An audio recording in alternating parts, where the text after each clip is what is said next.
A corrupção chegou a níveis absurdos e mais uma vítima foi feita. Nos corredores dos hospitais, uma pequena garota vem a falecer e seu pai, enraivecido com toda essa situação, resolve se tornar um justiceiro e sair matando todos os corruptos.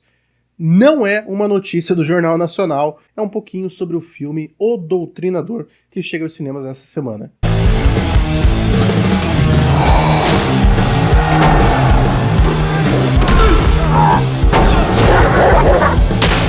A produção é baseada em uma HQ 100% brasileira, filme 100% brasileiro, uma produção que eu tô muito ansioso para assistir desde o começo do ano, desde que ela foi anunciada na realidade.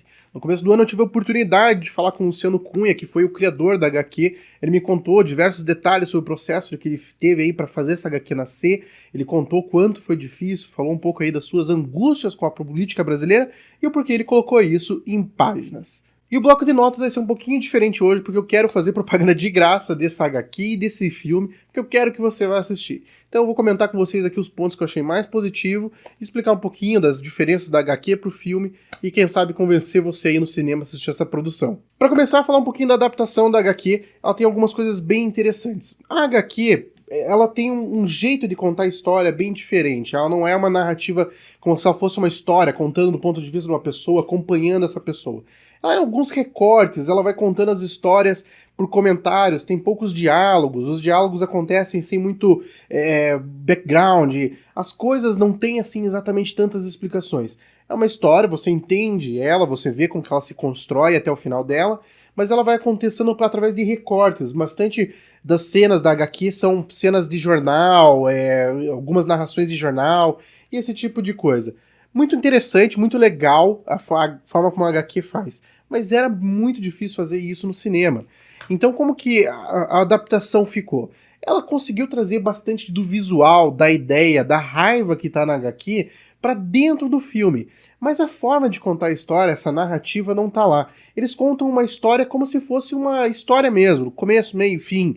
Eles pegam um personagem, constroem esse personagem, vão através desse personagem contando aí as angústias dele e dando um norte para ele, dando aí uma forma dele atacar esse inimigo que ele vê. Isso não ficou ruim, felizmente tem uma história bem legal lá, tem uma história interessante, não é a mesma história da HQ, tem alguns detalhes da HQ que realmente fizeram falta lá dentro, mas ainda assim conta-se uma história bem legal. Outro ponto positivo que eu achei aqui dentro do filme foi o elenco. Pouquíssimas caras conhecidas. Acho que a pessoa mais conhecida que tá ali no filme é o Eduardo Moscovitz, que faz um político. Ele tá lá no começo do filme, ele já serve como o início dessa longa jornada aí do Doutrinador. E ele tá lá, mas ele é a única cara realmente conhecidona mesmo. O Doutrinador é feito pelo Kiko Pazzolato. O personagem dependia muito da parte física do ator e o Kiko manda muito bem nesse sentido. Ele tem uma movimentação legal, ele é um cara que se impõe na tela, é um bom ator também, consegue interpretar legal, dá sentimento aí pro personagem dele.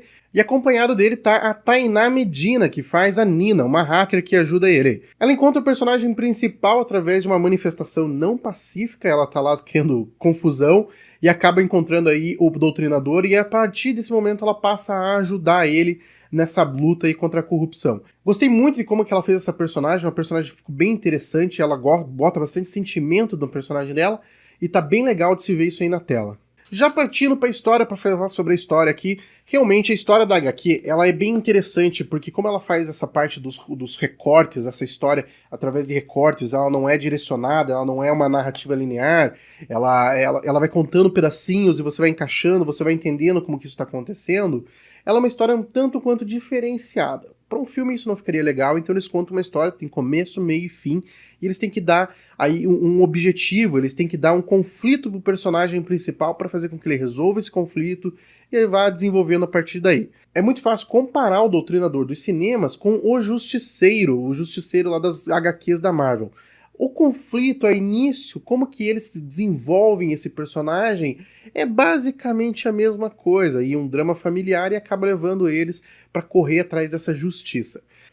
Antes de passar para minha conclusão, dá aquele joinha, se inscreve no canal e marca aí a sinetinha para você receber notificações de quando tiver um novo bloco de notas e acompanhe o bloco 1 em todas as nossas redes sociais.